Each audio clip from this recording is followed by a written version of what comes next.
સુરતના ઉધના વિસ્તારમાં 2 મહિનાનું ભ્રૂણ મળી આવતા ચકચાર મચી જવા પામી હતી।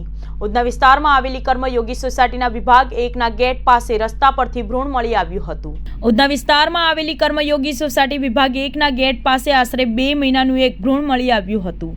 2 મહિનાનું ભ્રૂણ મળી આવતા સ્થાનિક લોકો એકત્રિત થઈ ગયા હતા। બાદમાં સ્થાનિક લોકો દ્વારા પોલીસને જાણ કરવામાં આવી હતી।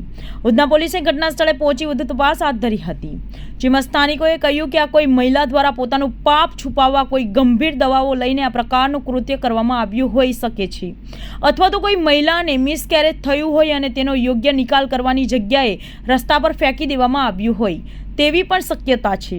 જોકે હાલ અમે પોલીસને જાણ કરી દીધી છે, જેથી પોલીસ આગળની કાર્યવાહી કરશે એટલે સત્ય સામે આવશે।